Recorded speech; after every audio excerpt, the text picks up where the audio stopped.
বর্তমানে সবার বাসায়ই ফ্রিজ আছে, আর ফ্রিজটা একটা না, বেশিরভাগ বাসায়ই দুইটা করেই থাকে। তো ফ্রিজটাকে পরিষ্কার করা আমরা সবসময় অনেক কষ্টের মনে করি। আজকে আপনাদের সাথে শেয়ার করব মাত্র 5 মিনিটে 2টি উপাদান দিয়ে ফ্রিজটা একদম নতুনের মতো কিভাবে ঝকঝকে চকচকে করে তোলা যায় সেটাই। তো আপনাদেরকে আমি দেখিয়ে দিচ্ছি যে আমার ফ্রিজটা কি পরিমাণে ময়লা হয়েছে, একদম এক্সট্রিম পর্যায়ে ময়লা যেটাকে বলা যায়। অনেক দিন ধরে ফ্রিজটা পরিষ্কার করিনি, অনেক দিন বললে ভুল হবে, বেশ কয়েকটা মাস ধরে। তো নমস্কার, আমি লিপি সাহা। হ্যালো এভরিওয়ান, কী অবস্থা, কেমন আছেন সবাই? আশা করছি খুব খুব ভালো আছেন সবাই। আর সবাইকে অনেক অনেক ওয়েলকাম আমার নতুন আরও একটা ভিডিওতে। তো ফ্রিজ পরিষ্কার করার প্রথম যে ধাপটা সেটা হচ্ছে কারেন্টের যে সুইচটা থাকে, মানে ফ্রিজের লাইনটাকে বন্ধ করে নিতে হবে।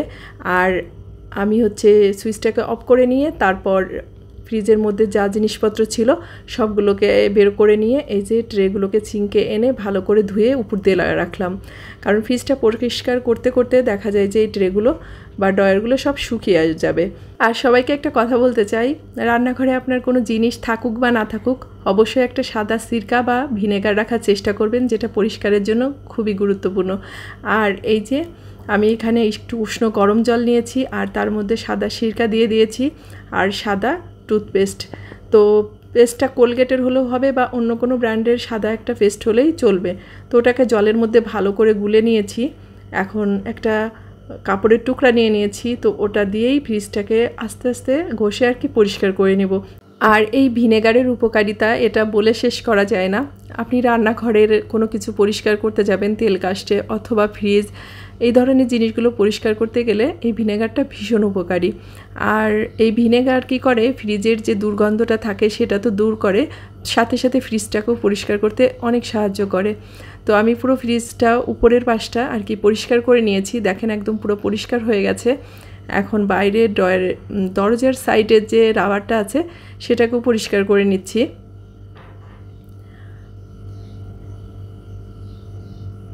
তো এদিকে বাইরের পাটটাকেও একটু পরিষ্কার করে নিলাম, মানে হ্যান্ডেলগুলো তো অনেক বেশি ময়লা হয় আমার ফ্রিজের।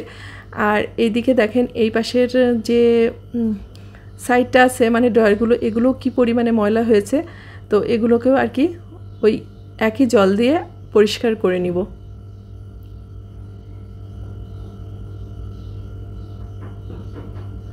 তো এই যে দেখেন খুব সহজে অল্পতে এই দাগগুলো উঠে গেছে আর কত সুন্দর পরিষ্কার হয়ে গেছে।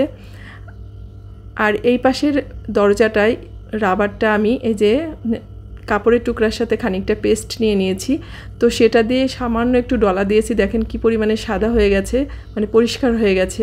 আর আমার ফ্রিজের নিচের পাশটা হচ্ছে ডিপ সাইড, তো এই যে ডিপ ফ্রিজের পাল্লা মানে দরজার পাল্লাটা দেখেন কি পরিমাণে রাবারের মধ্যে ময়লা জমেছে। তো এখানে তো আসলে কাপড়ের টুকরা দিয়ে পরিষ্কার করা সম্ভব না, তাই আমি একটা ব্রাশ নিয়ে নিয়েছি আর ব্রাশের সাথে একটুখানি পেস্ট লাগিয়ে নিয়েছিলাম। তো ওটা দিয়েই কত সুন্দর ময়লাটা উঠে আসছে। তো আমি শেষে আর কি এই যে ন্যাকড়াটা দিয়ে এটাকে আর কি মুছে নিচ্ছি। তো এভাবেই আর কি রাবারটা খুব সুন্দরভাবে পরিষ্কার হয়ে যায়। তো আমি এইভাবে পুরো দরজার সাইডগুলোকে পরিষ্কার করে নিব। আর যেহেতু ফ্রিজটা বেশ খানিকটা সময় বন্ধ রেখেছিলাম, তো দেখেন ফ্রিজের মধ্যে যে অল্প অল্প পরিমাণে বরফগুলো জমেছিল সেগুলো একাই খুলে খুলে পড়ে যাচ্ছে। এর জন্য আলাদা কোনো বাড়িও দিতে হচ্ছে না বা আলাদাভাবে ভাঙতে হচ্ছে না।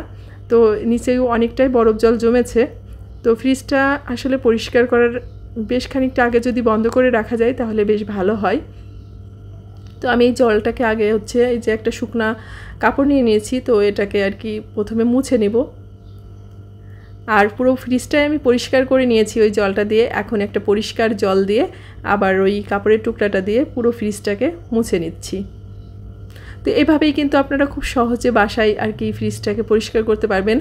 আর বিশ্বাস করেন, যদি এই ভিনেগার আর এই পেস্টটা দিয়ে পরিষ্কার করেন তাহলে আপনি নিজেই অবাক হয়ে যাবেন যে আসলে কতটা পরিষ্কার হয়েছে। তো পুরো একদম ঝকঝক চকচক করছে। আর আমার ফ্রিজের যেহেতু গ্লাস ডোর, তো আয়নার মতো আর কি মানে চেহারাটা দেখা যাচ্ছে, এত ভালো লাগছে।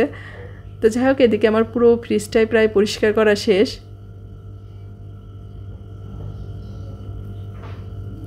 এখন হচ্ছে ফ্রিজের যে ড্রয়ারগুলো রেখেছিলাম সেগুলো শুকিয়ে গেছে, তো একে একে সব ড্রয়ারগুলো আর কি ফ্রিজে ঢুকিয়ে যে জিনিসগুলো বাইরে রেখেছিলাম সেগুলোকেও আর কি রেখে দেব ফ্রিজে। রেখে ফ্রিজটাকে অন্তত 4-5 ঘন্টার জন্য একদম চালু করে রেখে দেব, মানে আর খুলবো না।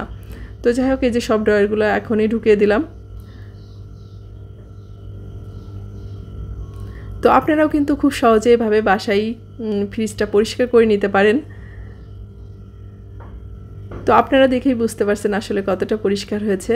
এখন আমি আবার সুইচটাকে অন করে দিলাম। তো আজকের ভিডিওটা এ পর্যন্তই। ভালো লাগলে অবশ্যই একটা লাইক কমেন্ট করবেন, বেশি ভালো লাগলে শেয়ার করবেন। ভালো থাকবেন সবাই, দেখা হচ্ছে নেক্সট ভিডিওতে।